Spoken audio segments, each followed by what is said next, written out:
the best of times, it was the worst of times. During my 12-year marriage, there were times that I heard the harmony of the nightingale singing me a beautiful lullaby, and others, the mockingjay coming to kill, steal, and destroy my peace. When we met, I wasn't looking for love or relationship. I just wanted to dance. What I got was so much more: my truth. I always knew I was smart, not a little bright, I mean big smart.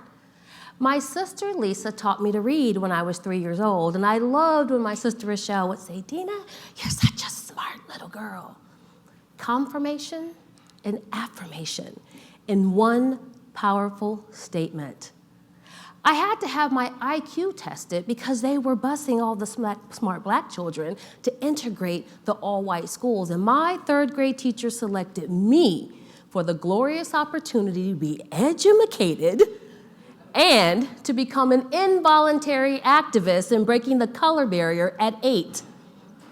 The following year, I applied to West Valley CES Magnet School and was accepted at 9. My smartness was fact. Stupid was never part of my history. Listen, me knowing who I am, 50% of that is knowing who I'm not. I had to get clear, decide to be confident, and work to stay consistent. When I think about the journey, the actual journey to getting to my I am, it was rocky, it was a little rolly, but at the root of it was the quote that I actually choose to live into. And that quote is by Carl Jung. "Until you make the unconscious conscious, it will direct your life and you will call it fate." I highly recommend that you get a quote to live into, because for me, it was a life changer. When my life was turned upside down and things were all a mess, what was inside of me came out. You see, the summer of 2014 was a challenging summer. That summer, I had to make a decision. I had to make a decision to get back to me. And in making that decision to get back to me, it required me to pull back the scab of a dysfunctional mindset and a chaotic existence. I needed to find out some answers. I needed to know why my internal chatter was getting worse and why I felt so disconnected to me. That summer was my decision to gain consciousness. What did I need to hear in order to put the pep back in my step and the life back into my leadership? I didn't want to break up our family or our home, and I felt stuck. When I think about that feeling of being stuck, I realized that it was more of what about the me and what I was going to choose to do, as opposed to what was happening outside of me. And so I went on a journey to pull back the layers to get back to me. When I actually had the opportunity to sit down at the table with my then so-called husband and have an honest conversation about our relationship, I learned some things. And the things that I learned were things that I felt for years in my spirit. He spewed out the vilest words I had ever heard, but felt for years deep down in my spirit. And as he went on his tirade for over 40 minutes, and each additional accusation caused my spirit to sink deeper and deeper. And as he continued to speak, I could feel myself slowly slipping into an abyss of despair and self-loathing. Sadly, the words that he voiced, the BS, the belief systems, were the ones I voiced to myself subconsciously. Those insidious thoughts were like an internal vomit, causing me to be silenced and choking me and cutting off my breath. You see, relationships are not easy, but the most powerful relationship that you have is with yourself. And so you have to make a decision to become conscious about who you are and how you show up. And if you don't, then the end result is that you will constantly float around in a sea and an abyss of confusion. And that was part of my story. You see, my husband said some awful things to me. And as he spoke those things to me, and they resonated so well with me, because those are the things that I had been saying to myself for years. That's why it connected. And so I had to figure out how to disconnect it. And as he spoke, and as he pontificated, he talked about my ungratefulness, my hair, my career, my clothes, and even my parenting. And the more he ranted, the more silent I actually became. Until he said the one thing I needed to hear. And it's always that thing that you think you don't want to hear, but you actually need to hear. He sat there, called me these things. He literally called me everything but a child of God. He poured hot molten lava all over my spirit. And the more he ranted, the more silent I became. Until he said that one thing I needed to hear, and somebody had to say it.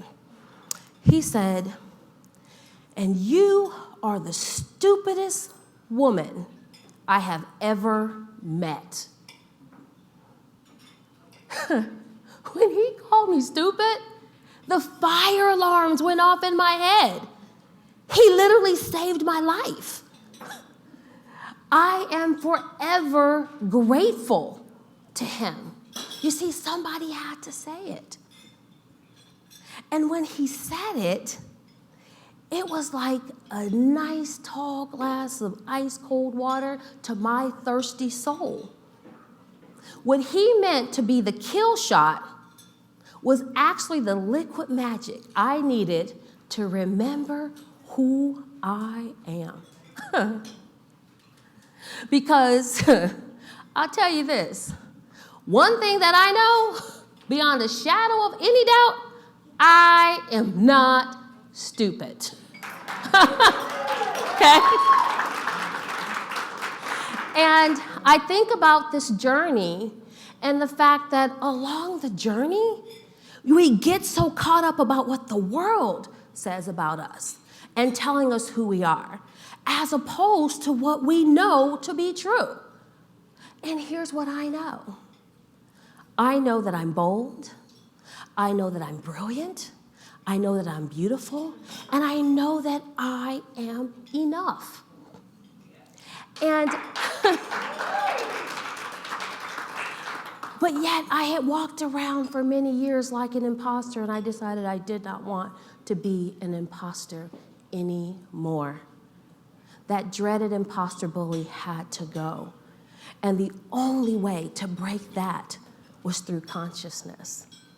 And so when he called me stupid, and it didn't align with my rock solid I am, guess what? I woke up. And I woke up to me. I remembered who I actually am. Now, I know that you're eating, but I want you to do a little something with me, humor me. I want you to look at your neighbor and say to your neighbor, I love me, and if you do, it's a bonus. Right? See, here's the thing. That secret to living an authentic life and knowing your truth is to really break the hold of those belief systems, that BS that's holding you back. And the only thing to break that habit loop is love. And when I fell madly in love with me, I created a roadmap for others to follow. And so as my husband, again, spewed out this violent torrent of words, hordes of things, calling me everything but a child of God, but when he said the one thing that I needed to hear, I woke up to my truth, my rock solid I am. And as I sat across from the table, not looking at him this time, because before I'd asked God, God, please let me reveal the truth. What do I need to hear? Let me get that. I got it all right. What did I need to hear? And so this time, after having that moment of consciousness and looking across the table, not at him this time, but at the wall where my degrees are beautifully displayed. Bachelor's of Economics, San Diego State University. Master's of Education, Old Dominion University. Doctor of Philosophy, University of Southern Mississippi. And the best one yet, my son Xavier's picture on the wall declaring me best mom ever. So you see, that journey to my I am was rocky and it was rough. And until I got to the point of truly the conscious piece of what I needed to hear, then I was forever surrounded and centered in who I was not. And on this journey, and years since the divorce, my life has been transformed. And part of me during that journey thought that I was responsible because he was my prince at one time. He was a prince. He did everything. And I somehow internalized that I changed and transformed this once amazing prince into an abusive, narcissistic frog. That was wrong. That was the lie. There's the lie, right? However, when I sat with that, the lesson that there's no way that I had the power to change anyone but myself, because transformation is an inside job. And so I only had the power to change me. And so when I decided to focus on me, that enabled me to have the power to impact others. And in 2017, I exchanged school leadership for entrepreneurship and founded the Leadhershift Movement to help women shift how they think about themselves as wives and mothers and sisters and daughters and business women, and to help them activate, elevate, and amplify their voice. You see, when I unmuted my voice, I unleashed my power. And to know that when it's all said and done, and in the still of the night, there's nothing left to be said. And if somebody has to say it, let it be